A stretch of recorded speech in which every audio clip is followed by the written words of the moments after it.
College और university exams में बहुत कम होता है कि बच्चे पहले से अपनी तैयारी पूरी करके रखें। एंड मेजरली बच्चे जो होते हैं वो अपनी तैयारी जो होता है एग्जाम से एक दिन पहले ही करते हैं। बट इसका एक ड्रॉबैक जो मुझे लगता है कि बहुत बड़ा है एंड मैंने पर्सनली खुद अपनी लाइफ में फेस किया है एग्जाम टाइम पे, वो मैं इस वीडियो के अंदर आपके साथ शेयर करना चाहूँगा। हो सकता है आपको उससे कोई लर्निंग मिले, क्योंकि उससे एक लर्निंग मैंने तो ये एक्सपीरियंस से ले ली थी।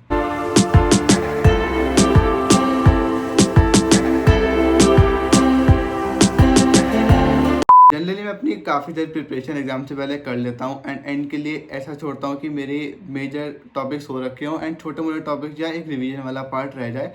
बट कभी कभार ऐसा होता है कि कुछ सब्जेक्ट्स में हम लोग अपना पूरा सिलेबस या मेजर टॉपिक छोड़ देते हैं एंड के लिए कि जब एग्ज़ाम्स आएंगे हम तभी पढ़ेंगे। ऐसा ही मेरे साथ हुआ था। मैंने अपने तो एग्ज़ाम टाइम के लिए एक सब्जेक्ट था वो छोड़ दिया था कि ठीक है जब एग्ज़ाम आएंगे तब पढ़ेंगे, एंड बाकी चीज़ों पे और फोकस कर रहा था अपनी स्किल्स इंप्रूव करने के लिए। जब एग्ज़ाम्स आते हैं तो उनकी डेट्स काफ़ी ज़्यादा पास होती हैं कि एक दिन के गैप पे आपका फाइनल एग्जाम्स होते हैं जिनमें आपको फुल सिलेबस की तैयारी करनी होती है एक दिन के अंदर। बट जब आपको वन डे दिया जाता है तो उसके अंदर पूरा सिलेबस क्रैश से पढ़ने की कैपेबिलिटी आपके अंदर नहीं होती, क्योंकि सिलेबस इतना वाइड होता है कि अगर हम देखें तो 5 यूनिट्स एक सब्जेक्ट में होती हैं। 5 यूनिट्स के अंदर टॉपिक इतने लेंदी होते हैं कि आप उनको पूरी डिटेल में नहीं पढ़ सकते। एंड क्योंकि अब आप उन 5 यूनिट्स को पूरी इन डेप्थ नहीं पढ़ते तो आप क्या करते हो, वो सबसे इंपॉर्टेंट टॉपिक्स होते हैं हर साल आने वाले, वो पढ़ के चले जाते हो जिसको लगता है कि पढ़ के मैं पास हो जाऊंगा। बट कभी कभी क्या होता है कि हर बार ऐसा नहीं होता, बट हाँ कभी कभी ऐसा होता है कि जो यूनिवर्सिटी या कॉलेज होता है आपका वो उस ईयर ही क्वेश्चन पेपर का पैटर्न बदल देता है एंड आपके टाइम पे वो क्वेश्चन नहीं आते जो पिछले 5-10 साल से आ रहे होते हैं।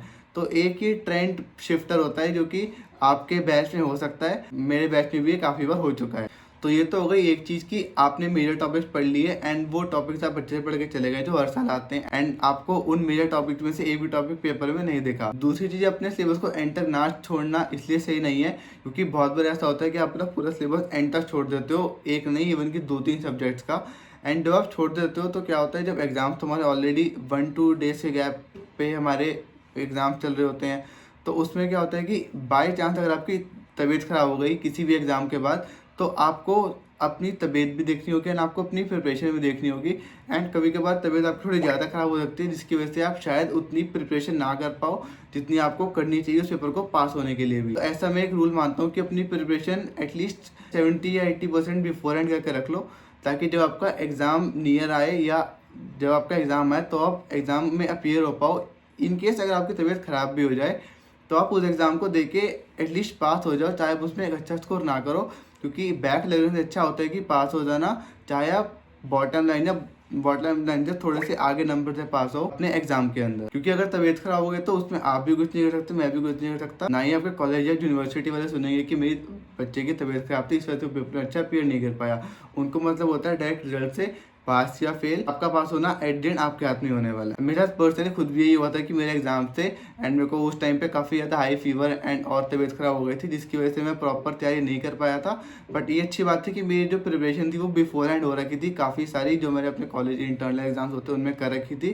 तो इस वजह से मेरा वो एग्ज़ाम अच्छा चला गया था। इनकेस अगर मेरी तैयारी ना हुई होती तो डिफ़िकल्टी मुझे काफ़ी ज़्यादा दिख रही थी, मेरे को फेस होती हुई, क्योंकि मैं काफ़ी ज़्यादा डरा हुआ था एग्ज़ाम से पहले से कि मैं एग्ज़ाम में अपीयर कैसे होऊंगा एंड मैं क्या लिख के आऊँगा। बट क्योंकि मेरी तैयारी हो रखी थी तो उसमें मैं अपीयर हो पाया एंड मैं अच्छे नंबर से पास भी हो गया उस एग्ज़ाम के अंदर। एंड थर्ड चीज़ इसकी क्या होती है, जब आप अपनी सारी चीज़ें एंड मोमेंट पे छोड़ देते हो तो आपके अंदर एक प्रेशर रहता है कि मुझे बहुत सारी चीज़ें पढ़नी है एग्ज़ाम से एक दिन पहले। एंड उस प्रेशर से अगर आप बचना चाहते हो तो अपनी प्रिपरेशन थोड़ी सी एटलीस्ट, मैं बोलूँगा अगर आपकी 5 यूनिट एक सब्जेक्ट में है तो 3 यूनिट एटलीस्ट आप करके रखो, जिससे कि आपको सिर्फ 2 यूनिट ही पढ़नी हो एंड 2 यूनिट आप कवर कर सकते हो 3 यूनिट के साथ साथ। बट अगर आप छोड़ दो कि आपको पाँचों की 5 यूनिट आप एक दिन में एग्जाम से पहले एक दिन पहले बैठ के कवर करोगे तो वो चीज़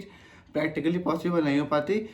कि आपको उसमें और भी बहुत सारी चीज़ें अपनी करनी होती हैं एंड फिर आप सफल हो जाते हो कि मैं क्या पढ़ूँ एंड क्या ना पढ़ूँ एंड क्या छोड़ूँ, जिसकी वजह से आप बहुत कंफ्यूज हो जाते हो एंड आपके माइंड में भी टॉपिक बहुत ज़्यादा मगअप हो जाते हैं। एंड जब आप पेपर में एग्जाम लिखने बैठते हो तो आप किसी का आंसर किसी में, किसी के डेरिवेशन किसी में करके आ जाते हो एंड एंड में आपका एग्जाम अच्छा नहीं जाता, फिर आप दूसरों को ब्लेम करना शुरू कर देते हो। तो अगर आप एग्जाम से एक दिन पहले एंड एग्जाम के सुबह को बहुत ज़्यादा टेंशन फ्री होना चाहते हो तो एग्जाम की प्रिपरेशन बिफोर हैंड कर लो। पूरी मैं नहीं बोलूँगा बट एक हाँ कुछ परसेंटेज 70, 50, 60, 70% जितनी आपको सही लगी उतनी प्रिपरेशन आप एग्जाम से पहले करके रख लो, ताकि